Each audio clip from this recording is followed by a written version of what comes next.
किताब विपरन की रीत तो सच दा मार्ग भाग 35वां चौथे कांड दा 14वां भाग रंग मंच वाली विपरी लीला ते भी रब्बी दफ्तर दी मोहर ते भाग 15वां विचार दी गल।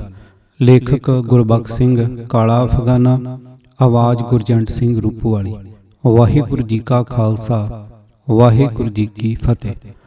रंग मंच वाली विपरी लीला ते भी रब्बी दफ्तर दी मोहर।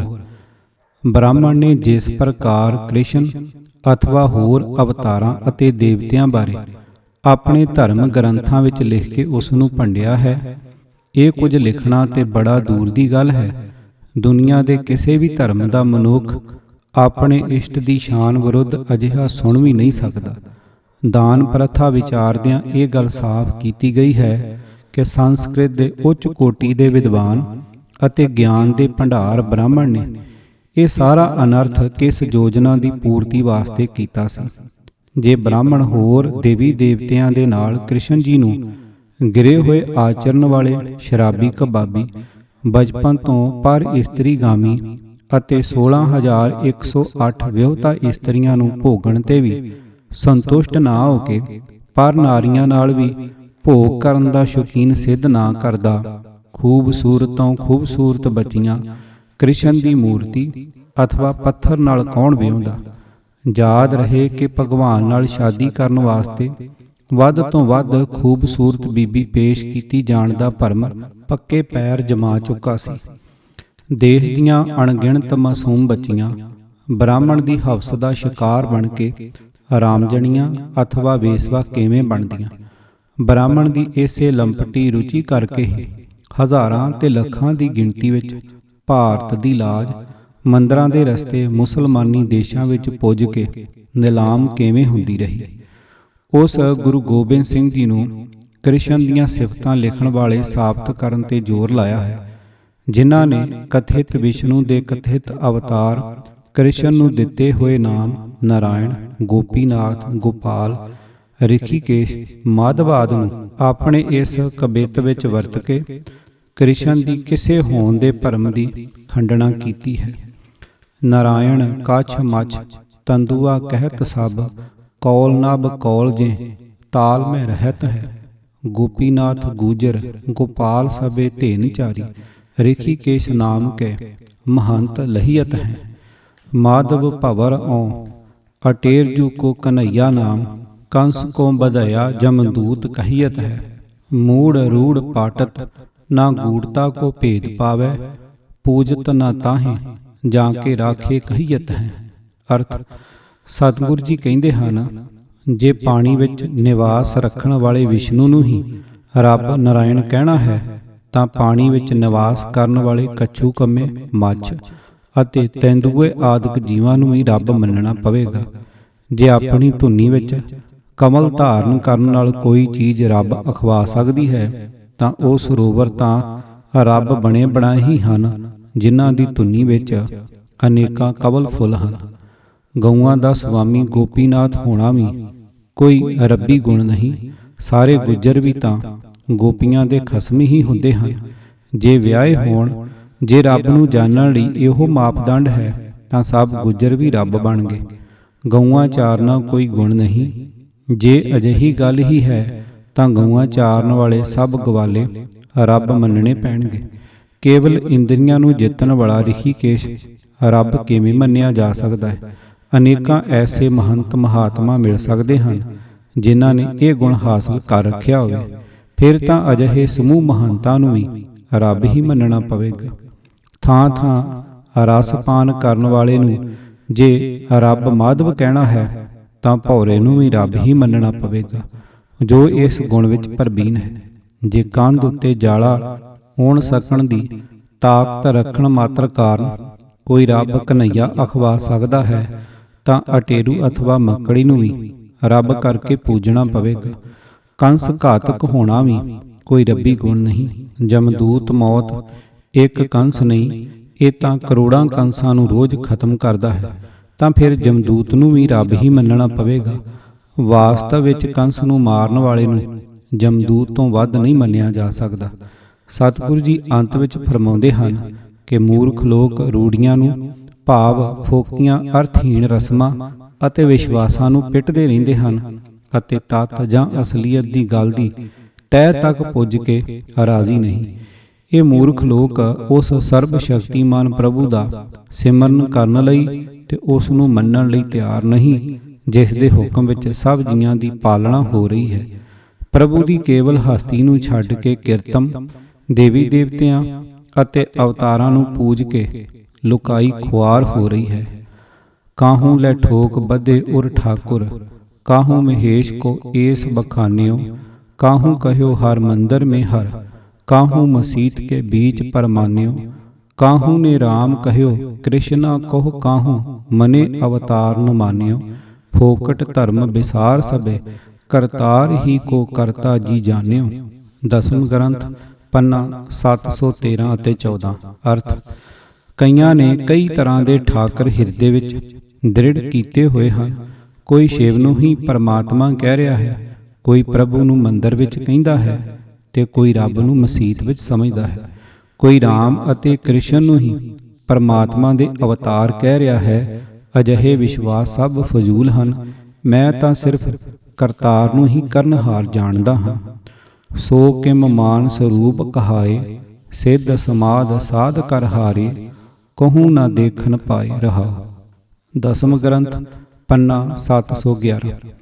ਗੁਰਦੇਵ ਜੀ ਦਾ ਫਤਵਾ ਹੈ ਕਿ ਅਕਾਲ ਪੁਰਖ ਮਨੁੱਖਾ ਸਰੀਰ ਵਿੱਚ ਵਿਚਰ ਹੀ ਨਹੀਂ ਸਕਦਾ ਅਤੇ ਫਰਮਾਇਆ ਹੈ ਕਿ ਬੜੇ ਬੜੇ ਸਿੱਧ ਸਮਾਧੀਆਂ ਲਾ ਲਾ ਕੇ ਹਾਰ ਗਏ, ਪਰ ਅੱਜ ਤੱਕ ਪਰਮਾਤਮਾ ਦੇ ਵਿਅਕਤੀ ਰੂਪ ਵਿੱਚ ਦਰਸ਼ਨ ਕਿਸੇ ਨੂੰ ਵੀ ਨਹੀਂ ਹੋਏ। ਪਹਿਲਾਂ ਵੀ ਇਹ ਬਚਨ ਵਿਚਾਰਿਆ ਗਿਆ ਸੀ, ਕੇਵਲ ਕਾਲੀ ਕਰਤਾਰ, ਆਦ ਅੰਤ ਅਨੰਤ ਮੂਰਤ, ਗੜਨ ਭੰਜਨ ਹਾਰ ਰਹਾ, ਨਿੰਦ ਉਸਤਤ ਜੌਨ ਕੇ ਸਮ, 70 ਮਿੱਤਰ ਨ ਕੋਏ, ਕੌਣ ਬਾਟ ਪਰੀ ਤਿਸੇ ਪਥ, ਸਾਰਥੀ ਰਥ ਹੋਏ, ਤਾਤ ਮਾਤ ਨਾ ਜਾਤ ਜਾਕਰ, ਪੁੱਤਰ ਪੌਤਰ ਮੁਕੰਦ, ਕੌਣ ਕਾਜ ਕਹੇਂਗੇ ਆਨ ਦੇਵਕ ਨੰਦ, ਦੇਵ ਦੈਂਤ ਦਿਸ਼ਾ ਵਿਸ਼ਾ, ਜਿਹ ਕੀਨ ਸਰਬ ਪਸਾਰ, ਕੌਣ ਉਪਮਾ ਤੌਨ ਕੋ ਮੁਖ ਲੇਤ ਨਾਮ ਮੁਰਾਰ। ਦਸਮ ਗ੍ਰੰਥ।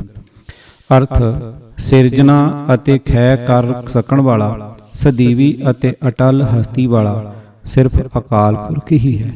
ਭਾਵੇਂ ਕੋਈ ਉਸ ਦੀ ਨਿੰਦਿਆ ਕਰੇ, ਭਾਵੇਂ ਕੋਈ ਉਸਤਤ ਕਰਦਾ ਰਹੇ, ਪਰਮਾਤਮਾ ਨੂੰ ਕੋਈ ਫਰਕ ਨਹੀਂ।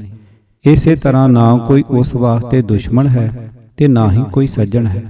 ਉਸ ਦੇ ਵਾਸਤੇ ਸਭ ਇੱਕ ਹਨ।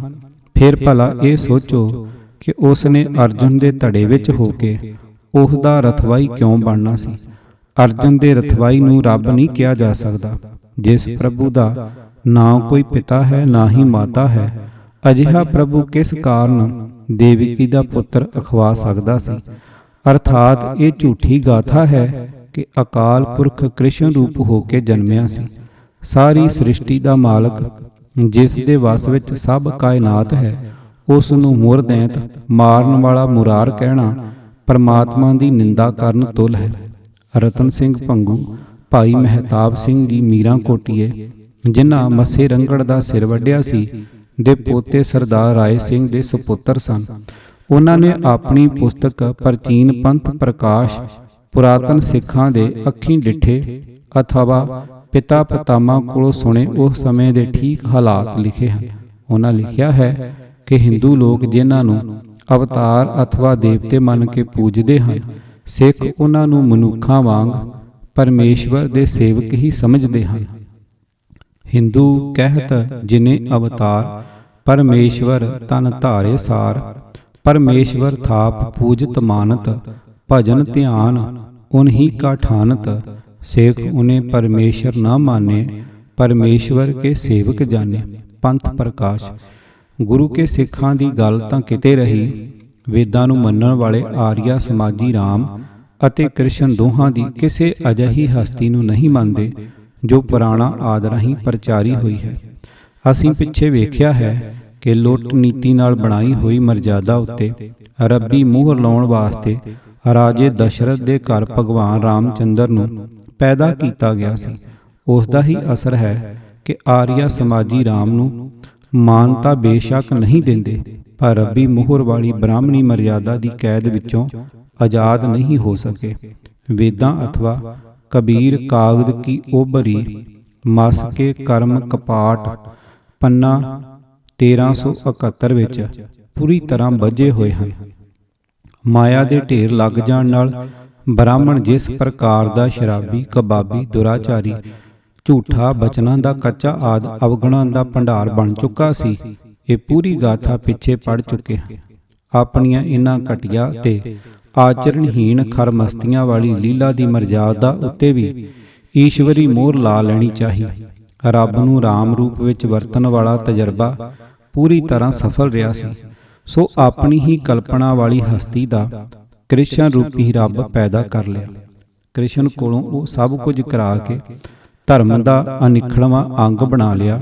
ਜੋ ਕੁਝ ਕਰਨਾ ਬ੍ਰਾਹਮਣ ਆਪ ਗਿੱਝ ਚੁੱਕਾ ਸੀ, ਉਸ ਨੂੰ ਮਹਾਭਾਰਤ ਦੇ ਜੰਗ ਵਿੱਚ ਆਪਣਾ ਬਚਨ ਭੰਗ ਕਰਕੇ ਹਥਿਆਰ ਚੁੱਕਦਾ ਵਿਖਾਇਆ ਅਤੇ ਝੂਠ, ਦਗੇ, ਫਰੇਬ ਦਾ ਆਸਰਾ ਲੈ ਕੇ ਦਰੋਣਾਚਾਰੀਆਂ ਨੂੰ ਮਰਵਾਉਂਦਾ ਫਿਲਮਾਇਆ।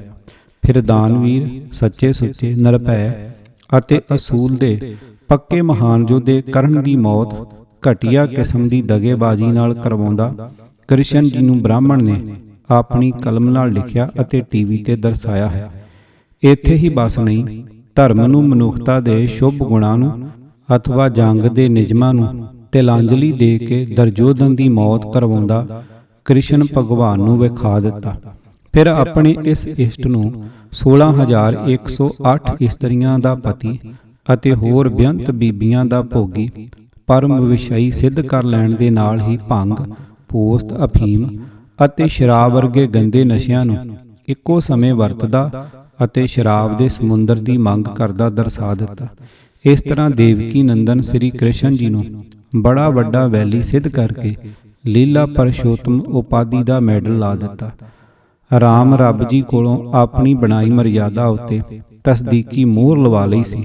ਹੁਣ ਆਪਣੀ ਹਵਸ ਪੂਰਤੀ ਵਾਲੀ ਲੀਲਾ ਉੱਤੇ ਕ੍ਰਿਸ਼ਨ ਰੱਬ ਜੀ ਦੇ ਈਸ਼ਵਰੀ ਦਰਬਾਰ ਦਾ ਬੜਾ ਗੂੜਾ ਠੱਪੂ ਲੱਗ ਗਿਆ ਸੀ। ਸਮੇਂ ਨਾਲ ਸਾਰਾ ਕੁਝ ਧਰਮ ਦਾ ਅਨਿੱਖੜਵਾਂ ਅੰਗ ਬਣ ਗਿਆ।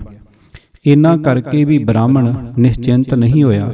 ਹੋਰ ਕਈ ਅਵਤਾਰਾਂ ਦਾ ਨਾਮ ਅਸੀਂ ਪਿੱਛੇ ਪੜ੍ਹਿਆ ਹੈ, ਉਹਨਾਂ ਬਾਰੇ ਇੰਨਾ ਖੁੱਲ੍ਹਾ ਪ੍ਰਚਾਰ ਕਿਉਂ ਨਹੀਂ ਕੀਤਾ ਗਿਆ। ਫਿਕਰ ਅਤੇ ਚਿੰਤਾ ਦਾ ਪਰਛਾਵਾਂ ਉਸ ਥਾਂ ਤੇ ਹੀ ਬਹੁਤਾ ਗੂੜਾ ਹੁੰਦਾ ਹੈ ਜਿੱਥੇ ਪਾਪ ਹੋਵੇ। ਪਾਪ ਵਾਲੀ ਥਾਂ ਦੀ ਸਫਾਈ ਰੱਖ ਕੇ ਪਵਿੱਤਰਤਾ ਦਾ ਭਰਮ ਬਣਾਈ ਰੱਖਣ ਲਈ ਮਨੁੱਖ ਦਾ ਉਚੇਚਾ ਧਿਆਨ ਹੁੰਦਾ ਹੈ। ਅਵਤਾਰਾਂ ਦੀ ਲਿਸਟ ਵਿੱਚ ਕਈਆਂ ਦੇ ਨਾਮ ਹਨ। ਬਾਵਨ, ਮੱਛ, ਕੱਛ, ਹਗਰੀਵ ਆਦਿ ਨੂੰ ਕਿੰਨੇ ਕੁ ਲੋਕੀ ਜਾਣਦੇ ਹਨ। ਰਾਮਚੰਦਰ ਅਤੇ ਕ੍ਰਿਸ਼ਨ ਦੋਵੇਂ ਵੀ ਤਾਂ ਬਾਕੀ ਅਵਤਾਰਾਂ ਵਾਂਗ ਵਿਸ਼ਨੂੰ ਦੇ ਹੀ ਅਵਤਾਰ ਸਨ। ਕੀ ਕਾਰਨ ਹੈ ਕਿ ਬਾਕੀਆਂ ਦਾ ਇੰਨਾ ਪ੍ਰਚਾਰ ਨਹੀਂ ਕੀਤਾ ਗਿਆ ਜਿੰਨਾ ਇਹਨਾਂ ਦੋਹਾਂ ਦਾ ਹੋਇਆ ਜਾਂ ਹੋ ਰਿਹਾ ਹੈ। ਆਚਰਣਹੀਣਤਾ, ਲਾਲਚ ਅਤੇ ਪਾਪਾਂ ਗਰਸੀ ਯੋਜਨਾ ਨਾਲ ਬਣੀ ਮਰਜ਼ਾਦਾ ਤੇ ਫਰਜ਼ੀ ਭਗਵਾਨਾਂ ਕੋਲੋਂ ਰੱਬੀ ਦਰਬਾਰ ਦੀ ਮੋਹਰ ਲਵਾਉਣ ਲਈ ਕਿਸੇ ਹੋਰ ਅਵਤਾਰ ਨੂੰ ਇਹਨਾਂ ਨਹੀਂ ਸੀ ਵਰਤਿਆ ਜਿਨ੍ਹਾਂ ਸ੍ਰੀ ਰਾਮ ਜੀ ਅਤੇ ਸ੍ਰੀ ਕ੍ਰਿਸ਼ਨ ਜੀ ਨੂੰ ਵਰਤਿਆ ਸੀ। ਲੋਕਾਂ ਦੇ ਮਨਾਂ ਵਿੱਚ ਇਹਨਾਂ ਦੋਹਾਂ ਭਗਵਾਨਾਂ ਦੀ ਵੱਧ ਤੋਂ ਵੱਧ ਸ਼ਰਧਾ ਬਣਾ ਦੇਣੀ ਬ੍ਰਾਹਮਣ ਦੀ ਲੰਬਟੀ ਪਕੜ ਨੂੰ ਧਰਮ ਦਾ ਅੰਗ ਬਣਾ ਲੈਣ ਲਈ ਜ਼ਰੂਰੀ ਸੀ। ਇਸੇ ਲਈ ਇਹਨਾਂ ਦੋਹਾਂ ਭਗਵਾਨਾਂ ਦੀ ਲੀਲਾ ਨੂੰ ਡਰਾਮਿਆਂ ਵਿੱਚ ਅਜਿਹੀ ਯੋਜਨਾਬੱਧ ਢੰਗ ਨਾਲ ਖੇਡਿਆ ਕਿ ਬ੍ਰਾਹਮਣ ਦੇ ਪਾਪ ਕਰਮਾਂ ਦਾ ਲਿਬੜਿਆ ਸਾਰਾ ਝੂਠਾ ਡਰਾਮਾ ਧਾਰਮਿਕ ਸੱਚ ਬਣ ਗਿਆ। ਐਨ ਇਸੇ ਤਰ੍ਹਾਂ ਜਿਵੇਂ ਬ੍ਰਾਹਮਣ ਦੇ ਦਿਮਾਗ ਦੀ ਉਪਜ ਹੇਮਕੁੰਡ ਸਾਹਿਬ ਦੀ ਯਾਤਰਾ ਅਤੇ ਉਸ ਥਾਂ ਨਾਲ ਜੁੜ ਰਹੀਆਂ ਕਰਾਮਾਤੀ ਸ਼ਕਤੀਆਂ ਪੂਰਨ ਸੱਚ ਦਾ ਰੂਪ ਬਣ ਰਹੀਆਂ ਹਨ। ਨਤੀਜਾ ਇਹ ਹੋਇਆ ਕਿ ਦੇਸ਼ ਦਾ ਸਾਰਾ ਹੁਸਨ ਕ੍ਰਿਸ਼ਨ ਮੂਰਤੀ ਨਾਲ ਵਿਆਹਿਆ ਗਿਆ ਅਤੇ ਅੰਤ ਪੁੱਜਾ ਉਹਨਾਂ ਦੇ ਮਹਿਲੀਂ ਜਿਨ੍ਹਾਂ ਨੂੰ ਬ੍ਰਾਹਮਣ ਮਲੇਸ਼ ਆਖਦਾ ਥੱਕਦਾ ਹੀ ਨਹੀਂ ਸੀ। ਕੀ ਨਾਰਾ ਜੀ ਨੇ ਪੰਚਮ ਪਾਤਸ਼ਾਹ ਜੀ ਦਾ ਇਹ ਸ਼ਬਦ ਨਾ ਪੜ੍ਹਿਆ ਹੋਵੇਗਾ? ਸਗਲੀ ਥੀਤ ਪਾਸ ਡਾਰ ਰਾਖੀ, ਅਸ਼ਟਮ ਥੀਤ ਗੋਬਿੰਦ ਜਨਮਾ ਸੀ। ਭਰਮ ਭੂਲੇ ਨਰ ਕਰਤ ਕਚਰਾਇਣ, ਜਨਮ ਮਰਨ ਤੇ ਰਹਿਤ ਨਰਾਇਣ ਰਹਾਉ। ਕਰ ਪੰਜੀਰ ਖਵਾਇਓ ਚੋਰ, ਉਹ ਜਨਮ ਨਾ ਮਰੇ ਰੇ ਸਾਕਤ ਢੋਰ। ਸਕਲ ਪਰਾਧ ਦੇਹ ਲੋਰੋਨੀ, ਸੋ ਮੁਖ ਜਲੋ ਜਿਤ ਕਹਿ ਠਾਕੁਰ ਜੋਨੀ। ਜਨਮ ਨਾ ਮਰੇ ਨਾ ਆਵੇ ਨਾ ਜਾਏ, ਨਾਨਕ ਕਾ ਪ੍ਰਭ ਰਹਿਓ ਸਮਾਏ। ਪੰਨਾ 1136।